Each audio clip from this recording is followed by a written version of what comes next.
Picture this moment with me. You quote scrolling through your feed at 2 in the morning, that blue light painting your face in the darkness. Every post seems to echo the same sentiment, wrapped in slightly different words. Everyone agrees. Everyone nods. Everyone shares the same outrage, the same celebration, the same perfectly curated emotions. And somewhere in that endless scroll, a question whispers in the back of your mind. When did I stop having my own thoughts? It's a haunting realization, isn't it? That creeping suspicion that your opinions, your beliefs, even your dreams, might not actually be yours anymore.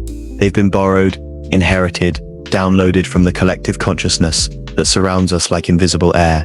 We live in an age of unprecedented connection, yet we've never been more disconnected from ourselves. We have access to every voice, every perspective, every possible opinion, and somehow, in all that noise, we've learned to whisper instead of speak. This isn't just about social media, though that's where the symptoms show most clearly. This is about something deeper, something that's been growing quietly in the shadows of our hyper-connected world. It's about the slow, almost imperceptible death of individual thought. Let me take you back to your childhood for a moment. Remember those early school days when you raised your hand with wild enthusiasm? You had ideas, questions, observations that felt urgent and important. Your mind was a playground of possibilities. But gradually, subtly, you learned the rules. You learned that certain answers got smiles, others got silence. You learned that fitting in felt safer than standing out. You learned to read the room before you spoke. That learning never stopped. It just got more sophisticated. Today, we don't just read the room. We read the algorithm. We don't just seek approval from our classmates. We seek validation from thousands of strangers. We've built a world where every thought can be measured, counted, liked, shared, or ignored. And in that world, conformity isn't just rewarded, it's optimized. The science behind this is both fascinating and terrifying. When we receive social approval, our brains flood with dopamine and oxytocin, the same chemicals released during intimate bonding. We literally become addicted to belonging. Meanwhile, social rejection activates the same pain centers as physical injury. Our brains process exclusion as a genuine threat to our survival. Evolution designed us this way for good reason. In small tribal communities, belonging meant life and exile meant death. But evolution didn't prepare us for a world where the tribe has grown to billions, where approval is algorithmic, and where the stakes of social rejection feel simultaneously meaningless and existentially threatening. Here's what I find most disturbing about our current moment. We're witnessing the great flattening of human thought. And in previous eras, conformity had limits. Geographic boundaries meant different communities could develop different ideas. Communication delays meant time for reflection between stimulus and response. The sheer difficulty of mass communication meant only the most passionate voices bothered to speak. Now geographic boundaries are irrelevant. Reflection time has shrunk to milliseconds, and everyone has a megaphone. The result? A kind of intellectual gravity that pulls all thinking toward the center of whatever crowd we've joined. Unique perspectives get smoothed into acceptable talking points. Complex ideas get compressed into hashtags. Nuanced positions get flattened into binary choices. We quote, not just losing individual thought. Mind, we're losing the capacity for individual thought. I saw this clearly in a conversation with a brilliant friend of mine, someone I've always admired for their intellectual independence. We were discussing a controversial topic, and I watched as they began their response with, well, obviously everyone knows that. Everyone knows that. When did my fiercely independent friend start outsourcing their thinking to everyone? The digital platforms we inhabit aren't neutral spaces for thought. They're sophisticated engines of conformity. They don't just reflect our preferences, they shape them. Every click, every pause, every scroll teaches the algorithm what keeps us engaged. And what keeps us engaged isn't necessarily what helps us think independently. It's what confirms our existing beliefs, what makes us feel part of something larger, what gives us the dopamine hit of belonging. The algorithm learns that we stay longer when we see content that aligns with our chosen tribe. It learns that we engage more when we feel the warm glow of collective agreement or the energizing fire of collective outrage. It learns to feed us exactly what we expect, packaged in exactly the way our chosen community likes to receive it. Over time, this creates what researchers call filter bubbles, but I think that term is too gentle. These aren't bubbles, They're echo chambers with walls that grow thicker every day. Inside these chambers, certain ideas become so prevalent, they feel like natural laws. Certain phrases get repeated so often they feel like revealed truth. Certain positions become so common that questioning them feels not just wrong, but impossible. And here's the insidious part. We don't realize it's happening. The algorithm is too sophisticated, the process too gradual. We think we're discovering new ideas when we're actually just receiving new variations on familiar themes. We think we're thinking when we're actually just recognizing. Social media has turned thinking into a performance. Every posted thought becomes a public audition for acceptance, approval, admiration. We craft our ideas not for truth or beauty or utility, but for applause. This fundamentally changes how we think. Before social media, thoughts were private until we chose to make them public.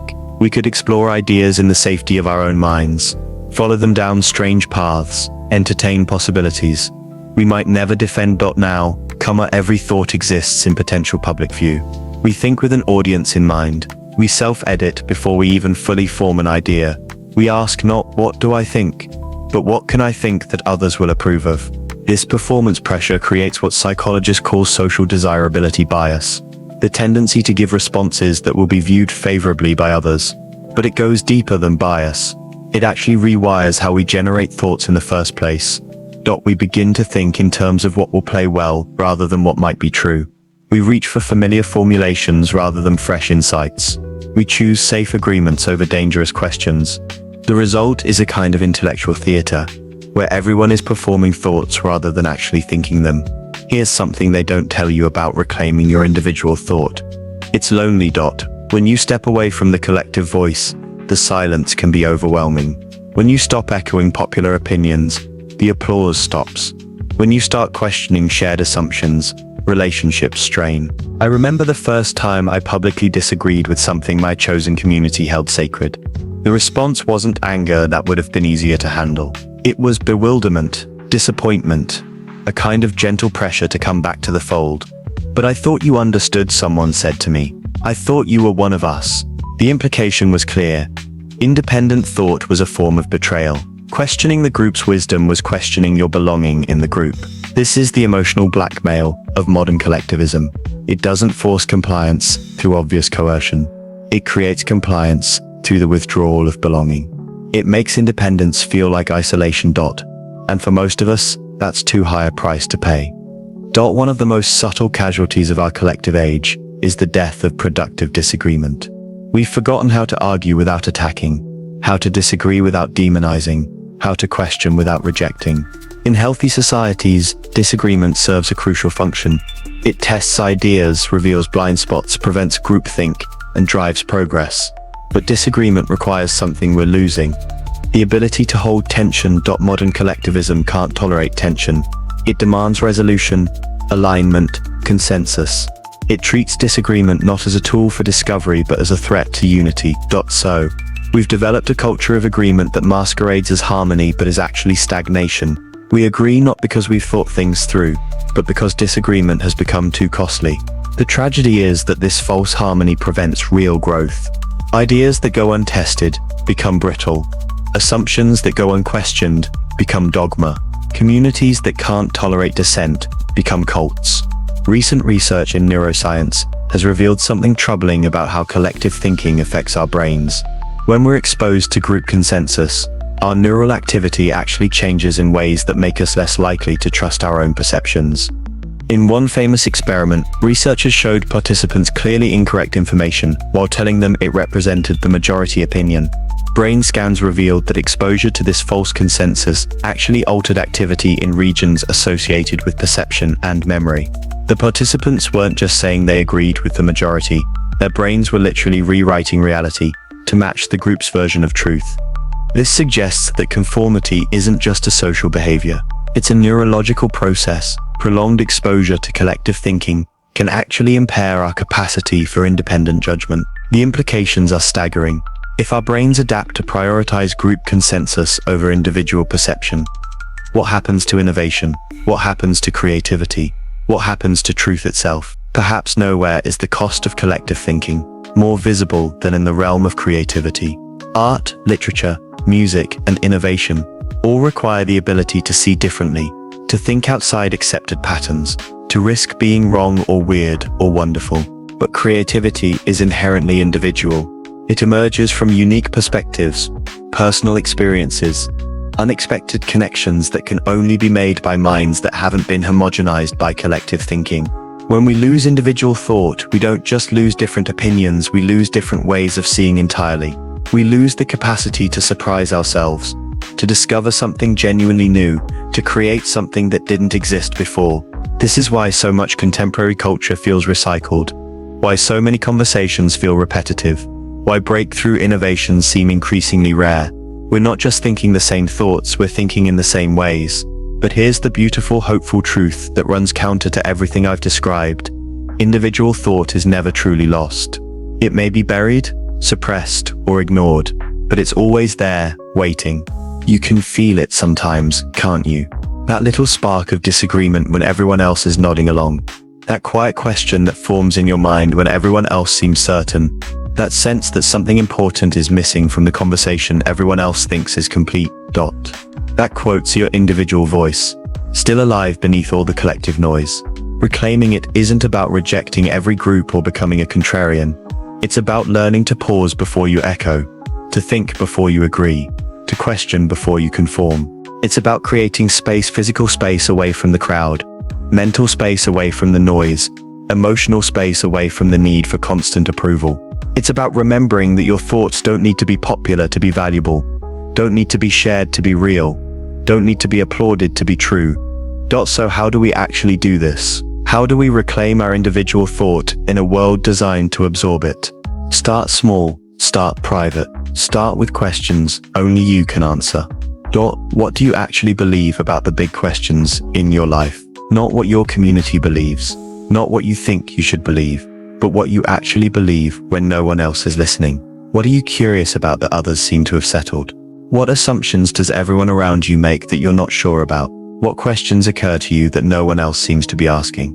Write these thoughts down. Not to share, not to post, not to perform because does, just to acknowledge that they exist.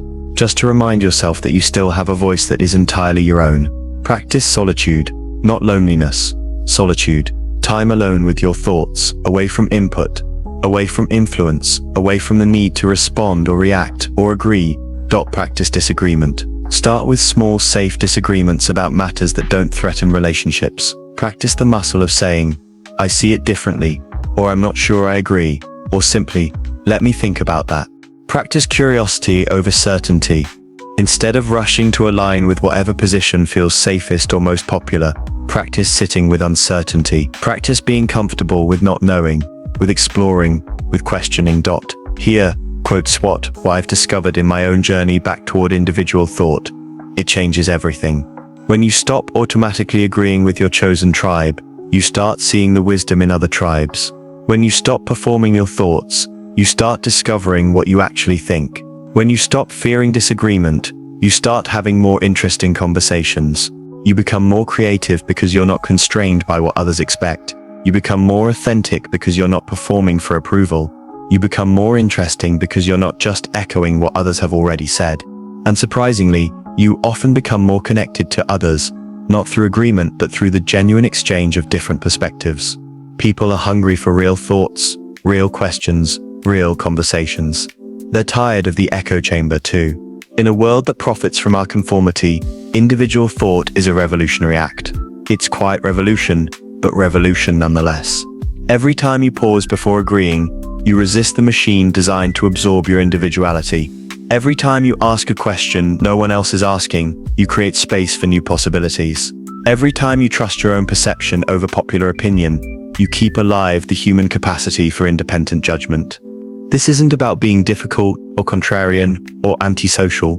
It's about being human in the fullest sense, a thinking, questioning, wondering being capable of seeing the world through your own unique lens. We stand at a crossroads. Down one path lies the complete absorption of individual thought into collective consciousness. A world of echoes where innovation dies, creativity withers, and the human spirit is reduced to algorithmic patterns. Down the other path lies the recovery of individual thought within community context. A world where we can belong without conforming, where we can connect without agreeing, where we can be part of something larger while remaining irreducibly ourselves. The choice is ours, but it has to be made consciously, daily, in thousands of small moments when we decide whether to echo or to think.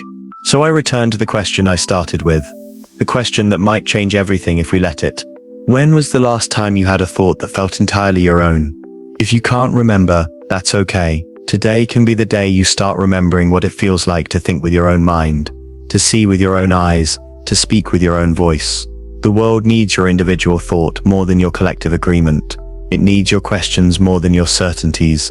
It needs your unique perspective more than your perfect compliance. The death of individual thought is not inevitable. It's a choice we make every day, in every moment when we decide whether to think or simply to echo. Choose to think. The future depends on it, and so do you.